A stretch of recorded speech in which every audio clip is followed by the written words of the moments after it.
Hi everyone, उम्मीद करते हैं आप सभी अच्छे होंगे और अपने एग्ज़ाम्स की तैयारी में लगे हुए होंगे। अभी हाल फिलहाल में जस्ट चुनाव के बाद बहुत सारे एग्ज़ाम्स होंगे। चुनाव के दौरान भी एग्ज़ाम्स हेल्ड किए जाते हैं, बट कहीं कहीं सरकारें नहीं करती हैं। तो आप सभी एग्ज़ाम्स के तैयारी में जुटे रहें और तन मन धन से लगे रहें। हम यहाँ पर लाए हैं जीव विज्ञान के पाचन तंत्र से संबंधित 20 प्रश्न जो बहुत ही महत्वपूर्ण हैं और एग्ज़ाम्स में लगातार रिपीट हो रहे हों, चाहे वो एसएससी की एग्ज़ाम्स हो, रेलवे की एग्ज़ाम्स हो या ग्रुप डी या बैंकिंग, कोई भी कम्पिटिटिव एग्ज़ाम्स में ये क्वेश्चंस आ रहे हैं। तो पहला क्वेश्चन है, मानव शरीर में पाचन का अधिकांश भाग किस अंग में संपन्न होता है। बहुत ही महत्वपूर्ण प्रश्न है और यदि आपके मन में इसके जवाब आते होंगे तो कमेंट सेक्शन में अवश्य दें। ऑप्शंस है अग्न्याशय है, बड़ी आंत, छोटी आंत, आमाशय है। इसका सही उत्तर है आमाशय है। इसका सही उत्तर है छोटी आंत। ऑप्शन नंबर सी इसका सही उत्तर है। बढ़ते हैं अगले क्वेश्चन की तरफ। सेकंड क्वेश्चन है, एंजाइम्स मूलतः क्या है।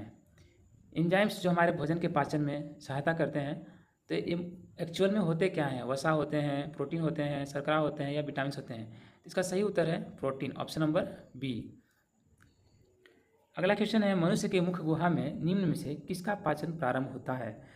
जब हम खाना खाते हैं तो खाना खाते हैं उसके बाद से ही हमारे भोजन का पचना शुरू हो जाता है। तो मुख गुहा में लार में जो एंजाइम्स पाए जाते हैं, 3 प्रकार के एंजाइम्स पाए जाते हैं, पैरोटिड, सबलिंगुअल और सबमैक्सिमुलर। 3 एंजाइम्स होते हैं। तीनों एंजाइम्स हमारे भोजन में उपस्थित कार्बोहाइड्रेट के पाचन में सहायता करते हैं। तो ऑप्शन नंबर सी इसका सही उत्तर होगा। अगला क्वेश्चन है, लैंगरहैंस की दीपिकाएँ किस अंग में उपस्थित होती हैं। तो इसका सही उत्तर है ऑप्शन नंबर बी। लैंगरहैंस की दीपिकाएँ जो हैं अग्न्याशय में उपस्थित होती हैं। नेक्स्ट क्वेश्चन है, जठर ग्रंथियाँ किस अंग में पाई जाती हैं। ऑप्शंस है आमाशय, यकृत, पित्ताशय। इनमें से कोई नहीं। इसका सही उत्तर है ऑप्शन नंबर ए आमाशय। जठर ग्रंथि जठर रस स्रावित करती है जो भोजन के पचाने में सहायक होती है। इसका सही उत्तर होगा ऑप्शन नंबर ए आमाशय। अगला क्वेश्चन है, मानव शरीर में निम्नलिखित में से कौन सा एक पाचक एंजाइम नहीं है। ऑप्शंस हैं ट्रिप्सिन, गैस्ट्रिन, टाइलिन, पेप्सिन्स। इनमें से 3 एंजाइम्स जो हैं, ट्रिप्सिन एंजाइम्स, टाइलिन एंजाइम्स और पेप्सिन एंजाइम्स, ये सभी पाचक एंजाइम्स हैं। But option number B gastrin जो है यह हार्मोन है जो आमाशय की दीवार से स्रावित होता है। इसका सही उत्तर होगा ऑप्शन नंबर बी। अगला क्वेश्चन है, मानव शरीर में प्रोटीन का पाचन निम्नलिखित में से किस अंग में प्रारंभ होता है। प्रोटीन की पाचन किस अंग में प्रारंभ होता है। ऑप्शंस है यकृत, मुंह, छोटी आंत या आमाशय। इसका सही उत्तर होगा ऑप्शन नंबर डी। प्रोटीन का पाचन हमारे शरीर में आमाशय से ही प्रारंभ हो जाती है। अगला क्वेश्चन है, लाइपेज एंजाइम का स्रोत क्या है। लाइपेज एंजाइम किस जगह से, किस अंग से स्रावित होता है जो हमारे वसा को पाचन में सहायता करता है। तो इसका सही उत्तर है ऑप्शन नंबर बी, अग्न्याशय से लाइपेज एंजाइम स्रावित होता है।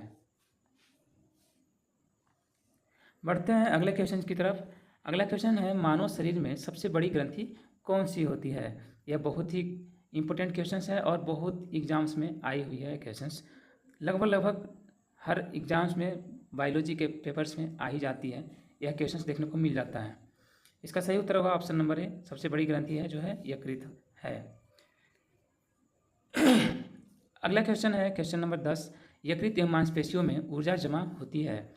यकृत और मांसपेशी में जो जमा होती है एनर्जी, जब हम भोजन करते हैं उससे एनर्जी जो बनता है तो किस रूप में जमा होता है, किस फॉर्म्स में जमा होता है। ऑप्शन है कार्बोहाइड्रेट के फॉर्म में, वसा के फॉर्म में, प्रोटीन के रूप में या ग्लाइकोजन के रूप में।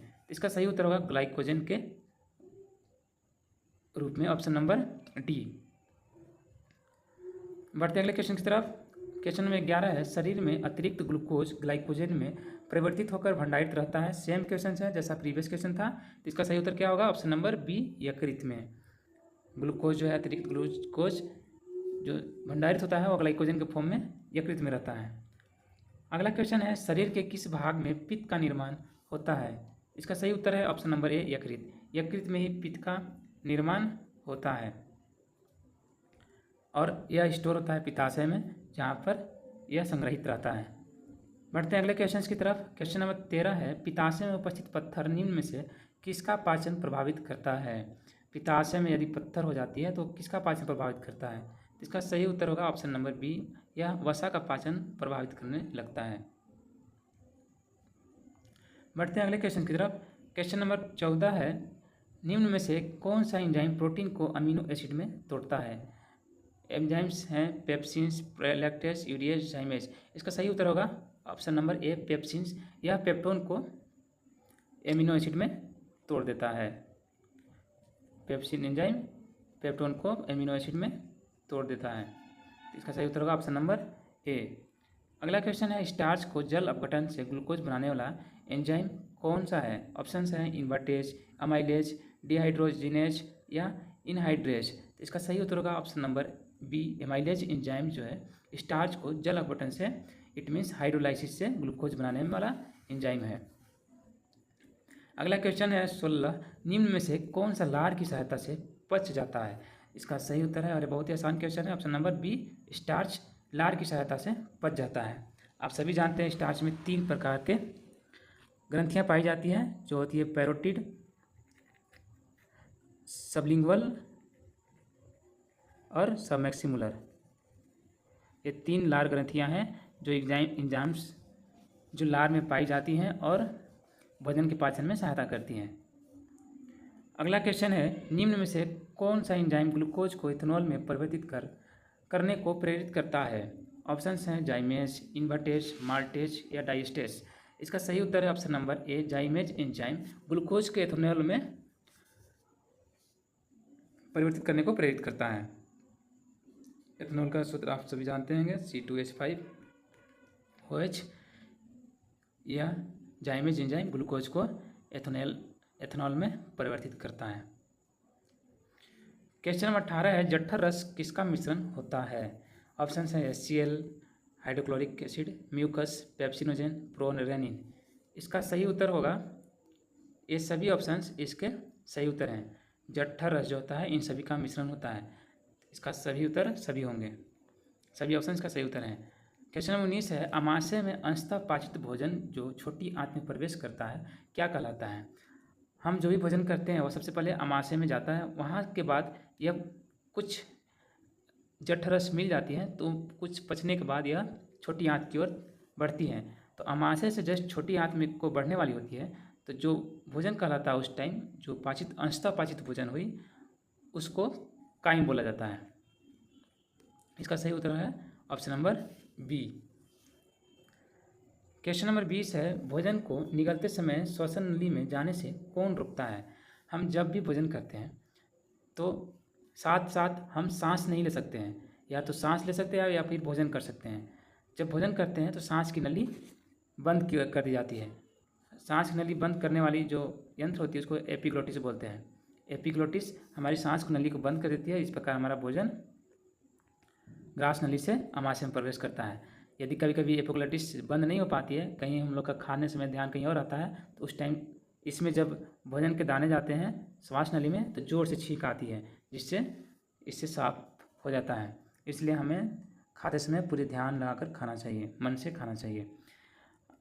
अगला क्वेश्चन, एक क्वेश्चन आप सभी के लिए है और उम्मीद करते हैं आप सभी इसका जवाब कमेंट बॉक्स में ज़रूर देंगे। तो क्वेश्चन है, ग्लूकोज का सूत्र क्या है।